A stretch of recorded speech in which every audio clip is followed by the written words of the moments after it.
오늘도 세상 일을 지루하고 주님 앞에 나온 여러분들에게 하나님의 위로와 평강과 축복이 충만하기를 축원합니다. 오늘날 현대인들은 풍요 속에 빈곤을 경험하고 있습니다. 아프리카의 물질적인 고통보다 서구의 영적인 고통이 더 심각하다라고 이야기한 사람도 있습니다. 우리는 어렵고 힘든 상황 가운데서 악착같이 잘 살아보세요를 외치면서 열심히 일하고 땀 흘려서 집을 장만하고 자동차를 사고 외식을 하고 어느 정도로 생활의 안정을 누리게 되었습니다. 그런데 안정을 누리는 가정 가운데서 우리의 마음은 피폐해지고 우리의 마음은 점점 사막화가 되어버리고 말았습니다. 그래서 가족 가운데서도 한 집에 살지만 남남인 경우들이 있고 심지어는 이혼하는 가정들이 있고 자녀들의 사고 때문에 힘들고 어려운 시간을 보내는 가정들도 있습니다. 이 모든 것이 우리가 물질적인 풍요를 누렸지만 영적인 풍요를 누리지 못하는 데서 온 결핍의 상태를 말하고 있는 것입니다. 모든 사람들은 육적인 존재임과 동시에 영적인 존재입니다. 육체적인 만족 갖고 모든 것이 이루어진다는 것은 짐승과 같은 삶이겠죠. 그렇기 때문에 육적인 것만 갖고 우리가 만족을 누리지 못합니다. 반드시 영적인 것의 만족이 이루어져야지 거기에서 참다운 만족을 누릴 수가 있게 됩니다. 물론 우리가 이 세상을 살아가면서 외적인 조건이 반드시 있어야 된다는 것을 외면하자는 말은 아니죠. 우리가 좀 더 좋은 집에 살고 좀 더 좋은 차를 끌고 좀 더 좋은 음식을 먹고자 하는 욕망은 우리가 그게 나쁜 것은 아니에요. 또 그렇게 되기를 저는 원합니다. 그렇지만 그것보다 더 중요한 것은 우리의 마음의 평화라는 거죠. 많은 사람들의 마음의 평화가 깨져 있습니다. 겉모양은 그럴듯한데 마음속에선 끊임없는 갈등과 상처와 분열과 다툼이 우리들의 마음을 괴롭히고 있다라는 것이죠. 이스라엘 백성들은 주전 586년도에 시드기야 왕을 마지막으로 해서 바벨론 제국에 의해서 멸망이 되게 됩니다.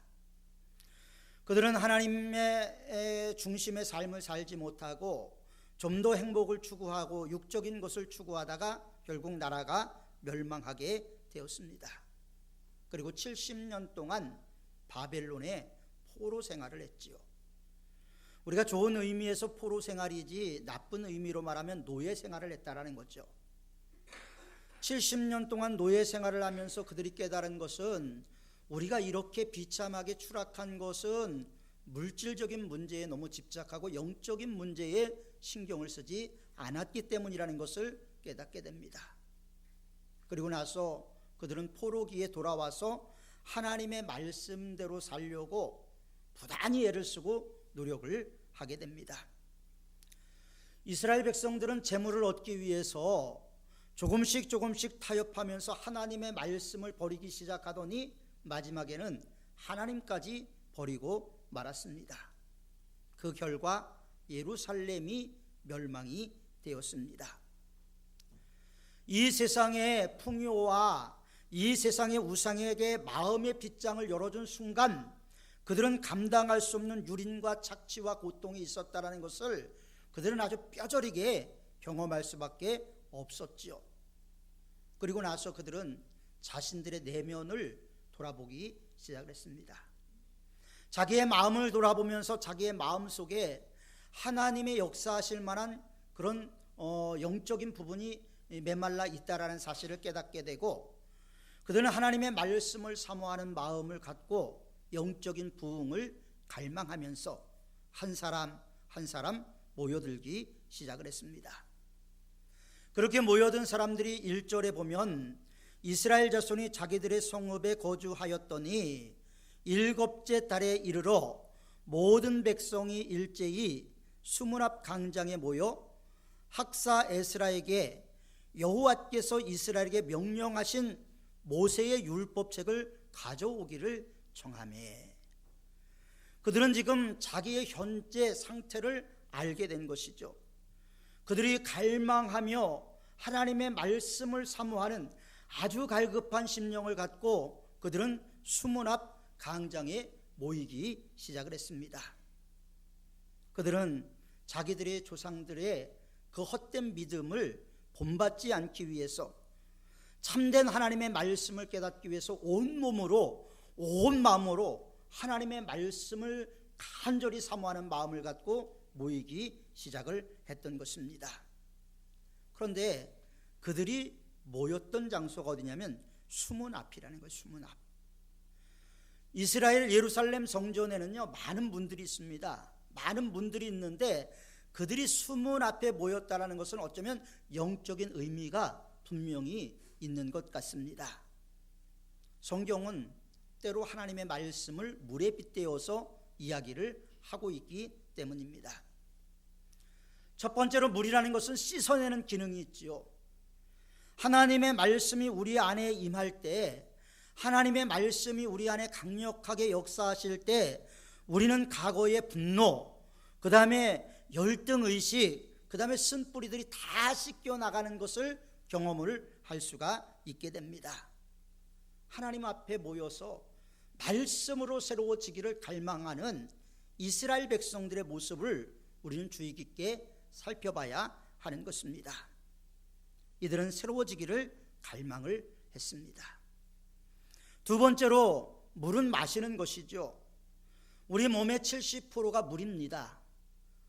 물이 우리의 인체에서 부족하면 우리는 목마름을 경험하게 되고 물을 마셔야만 하는 것이죠.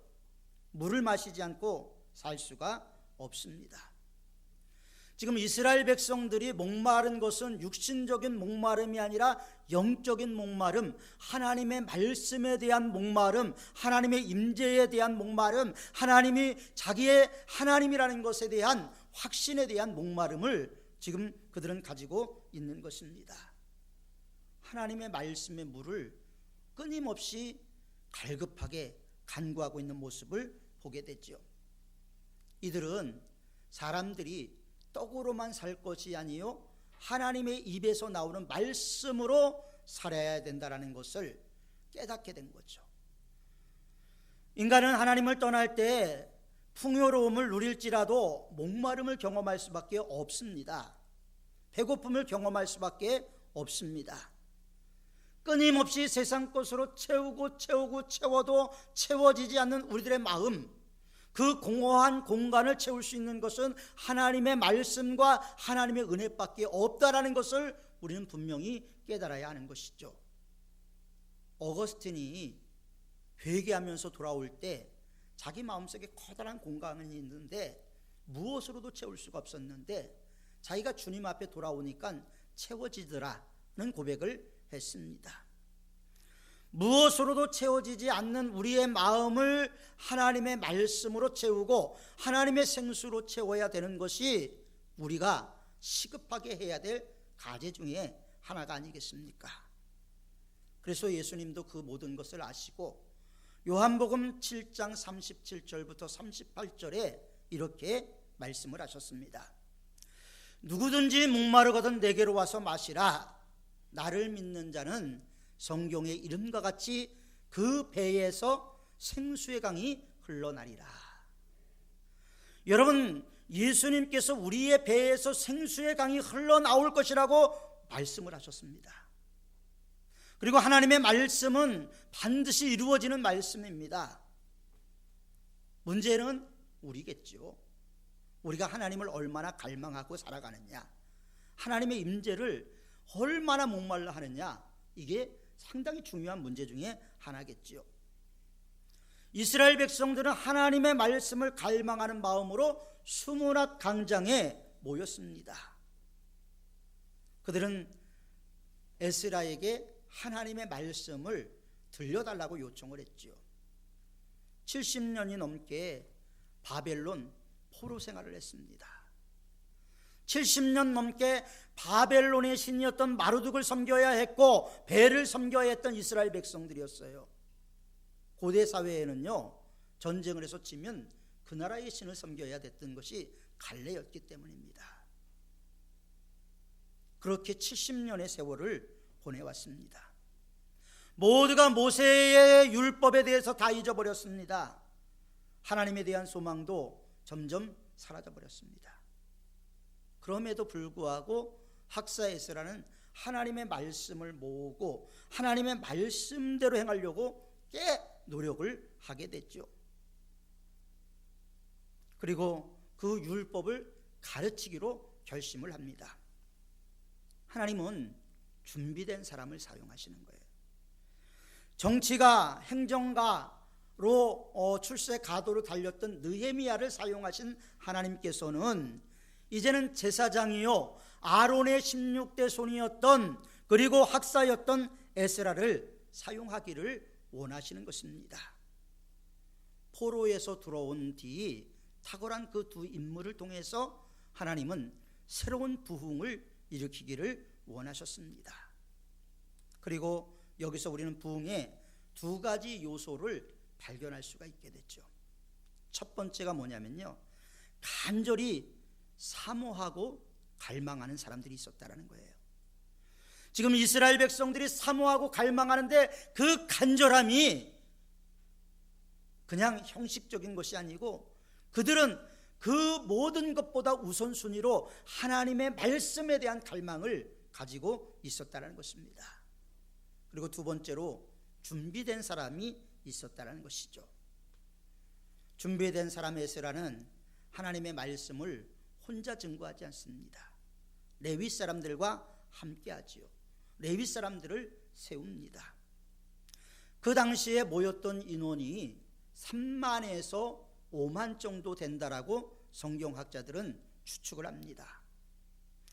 그리고 백성들은 당시에 아람어를 사용했기 때문에 히브리어로 기록된 성경을 이제 에스라가 읽으면 레위인들이 그것을 다시 아람어로 해석해주는 역할을 했던 것 같습니다. 하나님의 말씀을 간절히 사모하고 하나님의 말씀대로 살아가려고 노력하는 이스라엘 백성들의 모습을 우리는 볼 수가 있게 됐죠. 이처럼 예배라는 것도 혼자 드리는 게 아니에요. 함께 드리는 겁니다. 함께. 이스라엘 백성들이 출애굽을 하고 나서 시내산에서 하나님과 언약을 맺게 되죠. 하나님과 언약을 맺을 때 하나님이 시내산에 강림하실 때 번개와 천둥과 내성이 쫙 울려 퍼지니까 이스라엘 백성들이 두려웠어요. 그래서 모세를 앞세우게 됐죠. 모세가 하나님의 말씀을 받았습니다. 그리고 모세가 받은 하나님의 말씀을 이스라엘 백성들에게 선포합니다. 하나님이 너희에게 이렇게 말씀하셨다. 그리고 끝난 게 아니에요. 그 말씀을 들을 때 이스라엘 백성들이 어떻게 반응했냐는 것은 출애굽기 20장에 나오는데, 그때 이스라엘 백성들의 반응은 우리가 그 말씀을 다 준행하리이다. 하나님의 말씀의 선포가 있었습니다. 그리고 하나님의 말씀을 받아들인 인간의 응답이 있었습니다. 하나님의 말씀의 선포와 인간의 응답이 만나는 자리가 참다운 예배의 자리라는 것을 우리는 출애굽기에서 발견할 수가 있게 되는 것이죠. 일방적으로 하나님 말씀 선포하는 게 아니고요, 하나님의 말씀에 대한 부르심에 대한 응답은 반드시 있어야 하는 것입니다. 말씀은 영과 영이 교통하는 것이죠. 하나님의 부르심, 그 부르심 앞에서 우리가 어떤 응답을 할 것이냐, 그 응답의 자리가 참다운 예배의 자리라는 것입니다. 그런데 오늘 본문에 보면 특별히 한 날이 주목이 되고 있습니다. 2절에 보면 그날이 7월 1일이라는 거예요. 7월 초하루. 자, 7월 1일 나팔절이죠. 그리고 7월 10일은 대속죄일입니다. 그리고 15일부터 21일까지는 이스라엘 백성들이 출애굽을 할 때 그들이 어떻게 생활했는가를 계속해서 경험해야 되는 초막절이 있었죠. 그런데 왜 초막절에 마치지 않고 대속죄일에 마치지 않고 바로 7월 초하루에 이스라엘 백성들은 이렇게 모였을까? 상당히 중요한 의미가 있습니다. 7월 1일을 우리나라 달력으로 말하면 설날이죠. 신정이죠. 그런 것과 마찬가지로 이스라엘 백성들의 우리 그 첫날이 바로 7월 1일이 되는 거예요. 성전을 지어놨습니다. 성전을 짓고 나서 하나님에 대한 갈급함이 생겼고, 그들은 하나님에 대한 갈급함을 이제 말씀으로 채우기를 원했던 거예요. 껍데기가 중요한 것이 아니라 껍데기를 다 만들어 놨기 때문에 이 껍데기 안에 하나님의 말씀을 채우기를 그들은 무엇보다 우선순위로 갈망을 했던 것이죠. 이날에 에스라가 선포한 말씀, 그 말씀을 선포하기 전에 그들은 먼저 하나님을 경배할 것을 요구를 했죠. 그리고 이스라엘 백성들은 아멘 아멘으로 화답을 하고 모든 땅에 엎드려졌다라고 얘기를 해요.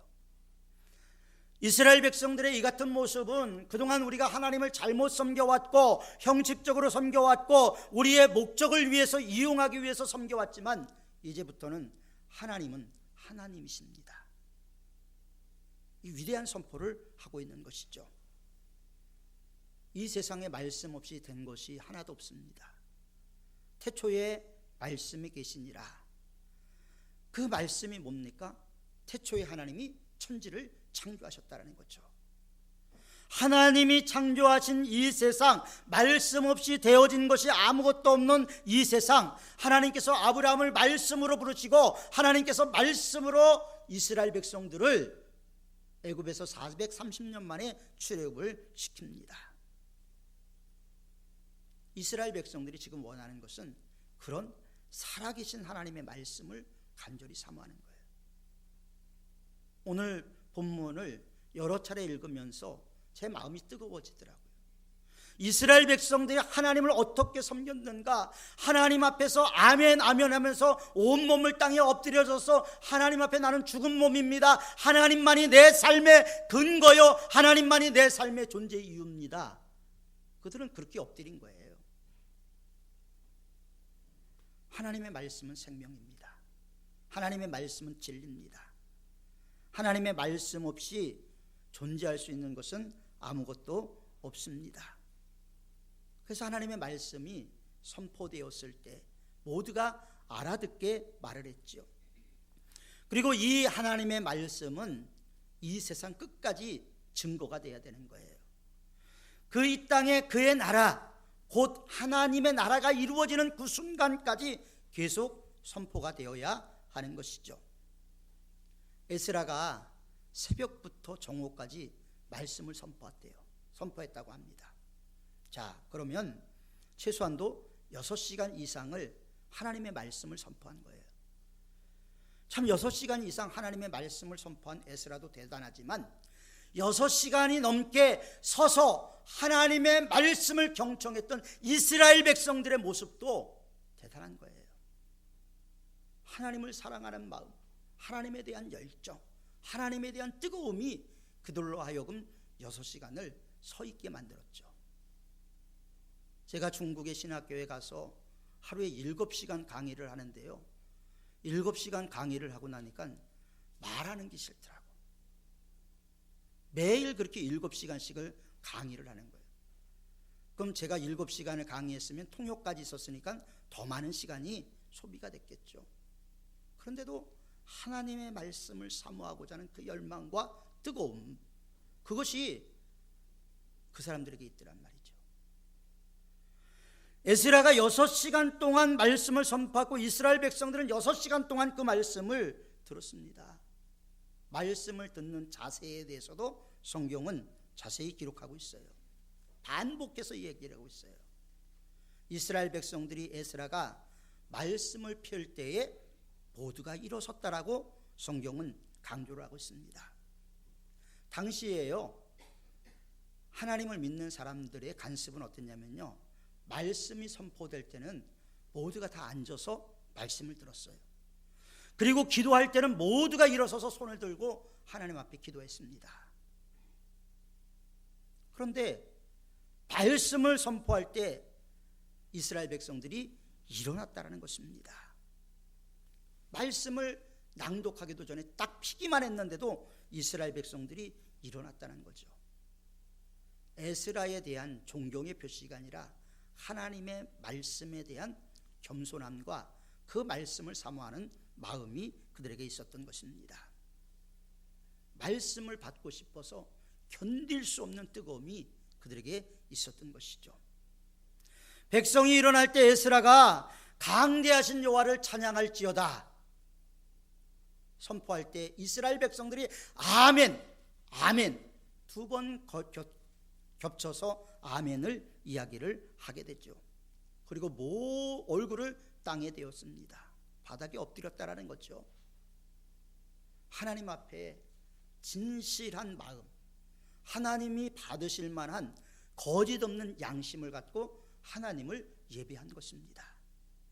하나님은 그것을 받으시는 것이죠. 오늘날 많은 사람들은 상황에 맞게 하나님의 말씀을 재해석합니다. 기독교 윤리도 상황 윤리라는 것으로 대처해버렸죠. 상황이 그러니까. 우리는 2000년 교회 역사를 지내오면서 하나님의 말씀에 너무나 많은 물을 섞었고 하나님의 선명한 말씀을 너무나 흐리게 만들어놨죠. 그래서 말씀으로 돌아가야 되고 우리가 말씀으로 충만해야 되는 거예요. 계속 말씀을 강조하는 이유가 어디 있겠습니까? 그게 우리의 살 길이기 때문입니다. 이스라엘 백성들은 선택해서 듣는 것이 아니었습니다. 그 말씀을 통째로 받아들인 거예요. 통째로 믿었던 것입니다. 70년 동안 바벨론 포로 생활하면서 그들은 뼈저린 경험을 할 수밖에 없었죠. 하나님의 말씀을 따라가지 않은 결과가 얼마나 끔찍했는가를 그들은 70년 동안이나 경험을 했던 것입니다. 그래서 온 마음과 온 영을 다해서 자기의 삶이 하나님의 말씀이 이루어지기를 갈망하고 소망을 했던 것이죠. 전능하신 하나님은 우리의 모든 것을 아시는 하나님이십니다. 하나님의 말씀은 모든 사람들이 다 알아들어야 하는 것이죠. 어렵고 힘들고 이해가 안 가는 것은 말씀의 문제라기보다는 내 마음의 문제일 수 있습니다. 마음이 꼬이고 마음이 비틀어진 상태에서 하나님의 말씀이 들어갈 수가 없죠. 그래서 우리들의 마음이 돌짝밭인지 가시떨기 위에 밭인지 또 아니면 길가에 밭인지 우리가 옥토인지 먼저 우리들의 마음을 생각해 봐야 하는 것이죠. 하나님의 말씀대로 행할 때 30배, 60배, 100배의 결실이 나타나기 때문입니다. 우리가 19절부터 12절까지를 보면 우리가 지금 시간상 읽을 수는 없지만 이 말씀을 보면 이스라엘 백성들이 자신의 죄악들이 발게 벗겨지고 하나님 말씀 앞에 자신들의 부끄러움이 나타날 때 그들이 울었다라는 거예요.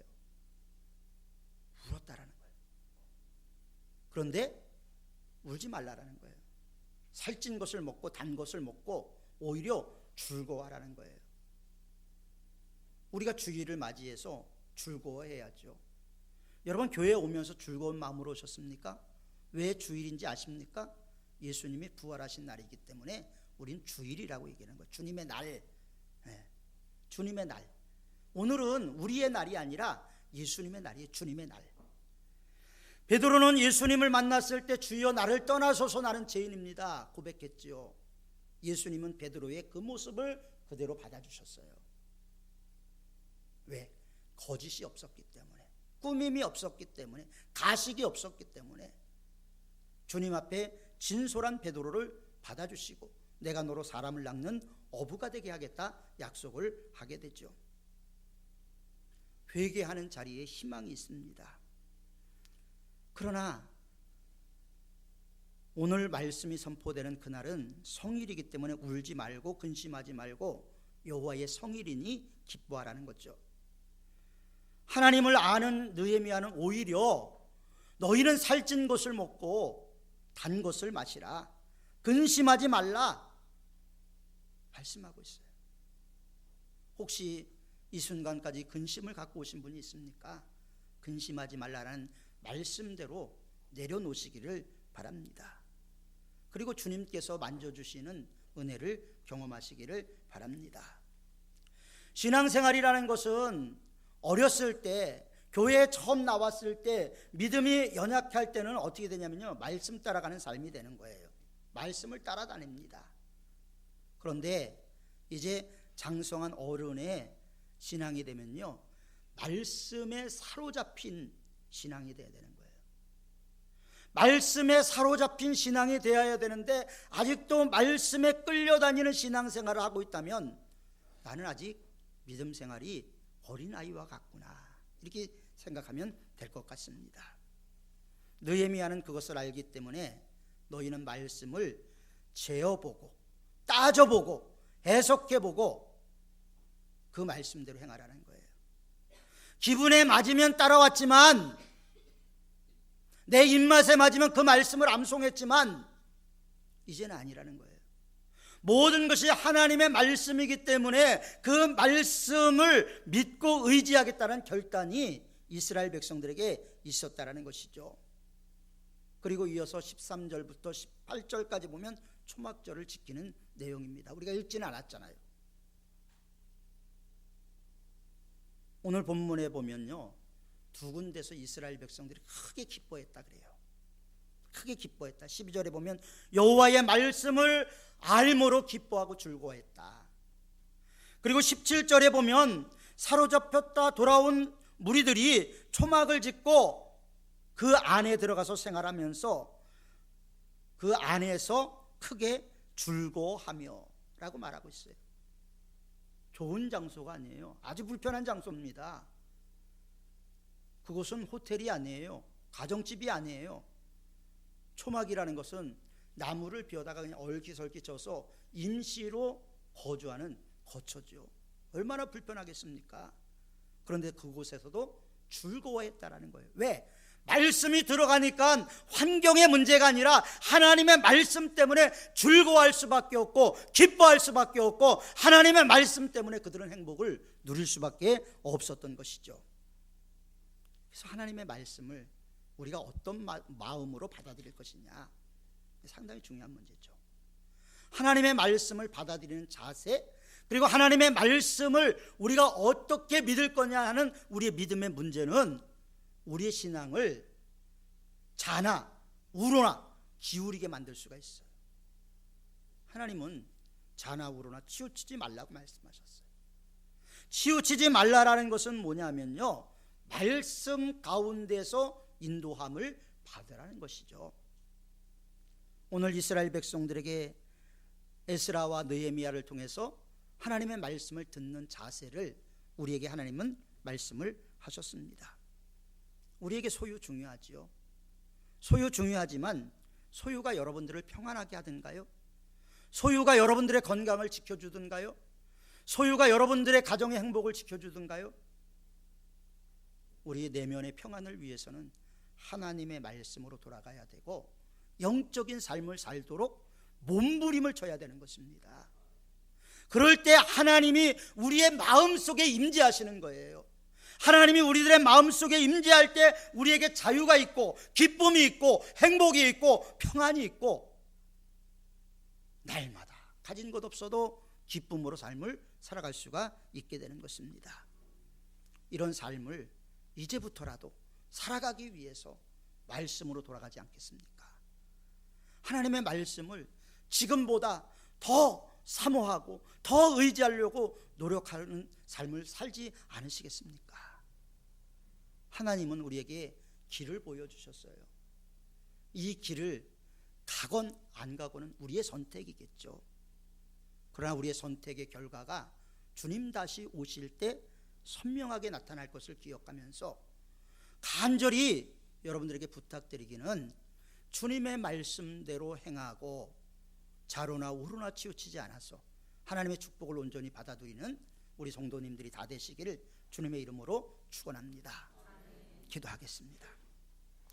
사랑과 은혜가 풍성하신 아버지 하나님, 그동안 나의 생각, 나의 가치, 나의 경험에 사로잡혀 있는 우리들의 마음 영적인 불도저로 밀어주시고 우리 안에 하나님의 말씀의 씨앗이 떨어져서 싹이 나게 하시고 30배, 60배, 100배의 결실이 드러나타날 수 있도록 도와주옵소서. 이스라엘 백성들이 70년의 대가를 치르고 나서야 깨달았던 것, 우리는 오늘 말씀을 통해서 깨닫게 하시고 오직 주의 말씀으로 내 목마름을 채우고 주의 말씀으로 내 마음을 채우고 주의 말씀을 깨닫고 주님의 말씀에 반응하며 기꺼이 순종하는 믿음의 장성한 분량의 삶을 살아갈 수 있도록 도와주옵소서. 예수 그리스도의 이름으로 기도하옵나이다. 아멘. 우리 주신 말씀 생각하면서 찬송가 280